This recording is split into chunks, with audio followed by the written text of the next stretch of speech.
کوئی تو ہو جو مجھے جانے، کوئی تو ہو جو مجھے پہچانے۔ اعلان نبوت کے بعد لجپال آقا نے اعلان فرمایا، منافقین سے کہا، کافرین سے کہا کہ لوگوں آؤ، آپ کو نیکی کی دعوت دی جاتی ہے۔ میرا رب بڑا رحیم ہے، بڑا کریم ہے۔ وہ تو گناہوں کے پلڑے کے نیچے بھی انسان دبا ہو، اسے رحیم کہہ کے پکارا جائے، وہ سنتا ہے۔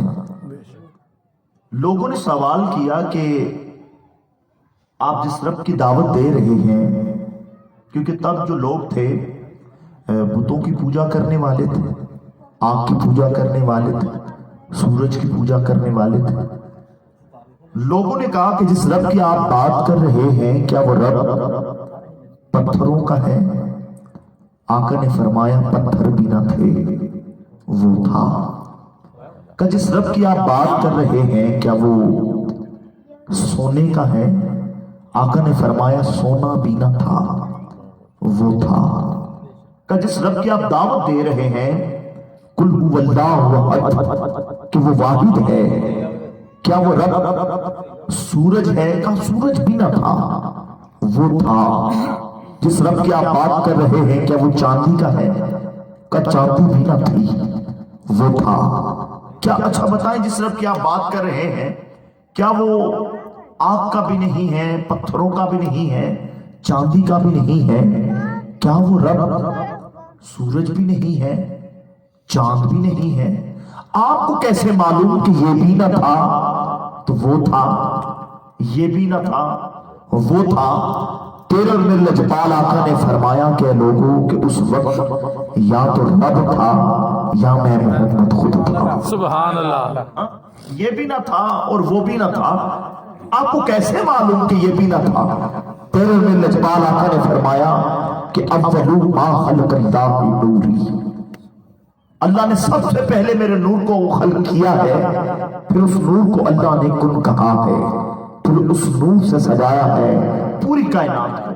اور یہ کتاب مہر منیر بے شمار حوالے اس کے حوالے دے چکا میں کہ اللہ نے پوری کائنات کو سجایا ہی اپنے محبوب کے ذکر کے لیے ہے، کہ وہ رب کتنا رحیم ہے جو قرآن میں ارشاد فرما رہا ہے کہ اے لجپال محمد، اگر ہم آپ کو پیدا نہ کرتے تو میں رب ہونے کا دعویٰ نہ کرتا، میں ظاہر نہ ہوتا، میں چھپا ہوا خزانہ تھا۔ لیکن پتہ چل گیا کہ پوری کائنات حضور کے لیے ہے، حضور سے ہے اور حضور کے لیے ہی ہے۔ اور اعلیٰ حضرت نے یہی پہ تو بات کی، آقا زمین و زمان تمہارے لیے۔ سبھی اگر تھوڑے سے مل جائیں، اب چہل پہل ختم ہونی چاہیے کہ ٹائم اتنا سا ہے، اس لیے میں چاہتا ہوں کہ ذہنی طور پہ ہم موجود ہو جائیں۔ فرمایا کہ زمین و زمان تمہارے لیے، مکین و مقام تمہارے لیے، جنین و چنا تمہارے لیے، بنے دو جہاں تمہارے لیے۔ میں آپ کے دادا استاد کی اگر بات کر دوں، وہ فرماتے ہیں کہ فلک خوب صورت سجایا نہ ہوتا، کسے شہد عویت تھے سایہ نہ ہوتا، حیاتی مماتی نہ مویا نہ زندہ، نہ جن و بشر نہ کوئی پرندہ، نہ حورات کسے نہ آدم نہ حوا، نہ یعقوب یونس قبلہ، نہ یعقوب یونس، نہ یوسف زلیخا، نہ تختاں دے تاجاں دے سلطان ہوندے، نہ گلیاں محلہ دے دربار ہوندے، نہ ملدی کسے نو کدے زندگانی، ہوا اے نہ ہوندی نہ ہوندا اے پانی، نبی ولی غوث قطب نہ ابدال ہوندے، نہ ہوندے مہینے نہ اسحال ہوندے، جو نہ ربی الاول دا ہوندا مہینہ، پھر کون جاندا سی اے مکہ مدینہ، نہ میلاد ہوندے نہ اے ناک خانی، سناہان ہوندے نہ اے خوش بیانی، نہ عرشی نہ فرشی نہ خاکی نہ نوری، زمانے تو کچھ بھی نہ ہوندا ظہوری، کسے شہد ابھی اتھے سایہ نہ ہوندا، جو رب نے محمد پڑھایا، سبحان اللہ، جو رب نے محمد بنایا نہ ہوندا۔ پھر جی زمین و زمان تمہارے لیے، مکین و مکان تمہارے لیے، جنین و چنا تمہارے لیے، پھر ہم آئے یہاں आका जी तुम्हारे लिए उठे भी वहां तुम्हारे लिए। और इसी पे तो बात की है पीर नसीरुद्दीन शाह साहब ने कि गुलाम हशर में सैयदुल वरा के चले, लिवाए हमद के साए में सर उठा के चले, नसीर देखा नहीं कोई रसूल ऐसा।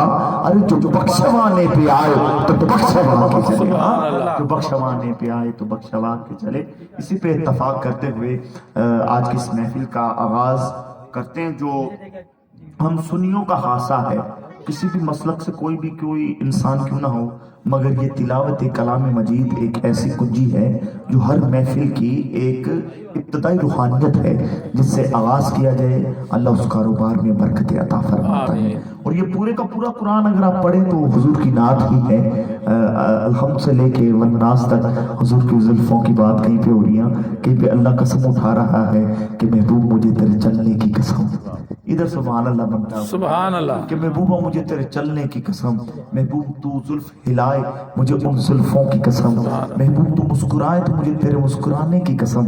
बल्कि अल्लाह ने बात इससे भी आगे की, कहा कि महबूबा तू जिस खाक पे चले मुझे उस खाक की कसम, उस खाक पे अगर घोड़े चले ना, उस खाक पे अगर घोड़े चले तो घोड़ों के सुमों से चिंगारी निकले, मुझे उन चिंगारी की कसम, उन चिंगारी से अगर दूर उठे तो मुझे उस दूर की कसम।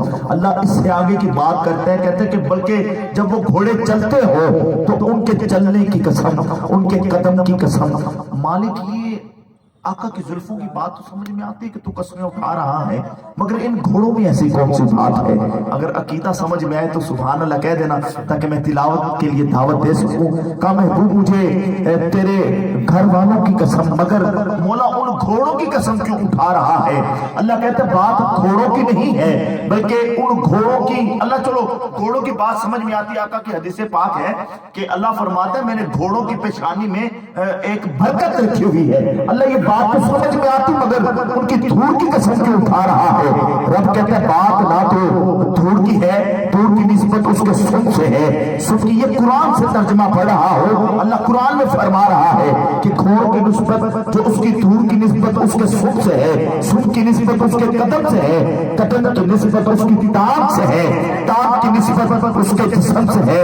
तुझे पता नहीं जिस्म के ऊपर जो बैठा हुआ है मेरे महबूब का महबूब हजरत अबू बकर सदीक बैठा हुआ है। बात तो घोड़ों की है ही नहीं, ये तो महबूब के यारों की यार की बात है। अरे तुझे पता नहीं, अरे जो उन घोड़ों पे बैठा हुआ है मुश्किल कुशा मौला अली बैठा हुआ है। बात घोड़ों की नहीं है, अरे बात तो यार के निस्बत की है। बात आगे चली, कहा कि मुझे तो उन घोड़ों की कसम, मुझे तो उस दरख्त की कसम जिससे तेल निकले महबूब जुल्फों में लगाए, तो मेरा उस दरख्त की कसम उठा रहा हूँ। अल्लाह की कसम उठा रहा है। ये तो कुरान बता रहा है कि अल्लाह ने अपने महबूब की शान में पूरा का पूरा कुरान उतारा है। जब ये कसमें उठा के रब बात कर रहे हैं कुरान और दलील की बात, फिर इससे आगे क्या होगी कि जब रब कसम उठा के बात कर दे तो उस महबूब की शान का आलम क्या होगा कि हम आए यहाँ तुम्हारे लिए, उठे भी वहाँ तुम्हारे लिए। हदिया तिलावत के लिए भाई मोहम्मद बिलाल ज़ुहरी साहब आप तशरीफ लाएं और तिलावत कलाम मजीद फुरकान हमीद से आज की इस महफिल का आगाज़ फरमाएंगे। और उसके बाद इंशाअल्लाह जिस तरह भाई मुझे हुक्म फरमाएंगे, सरे हम तस्लीम है जो मिजाज यार में नौकर का काम होता है, नौकरी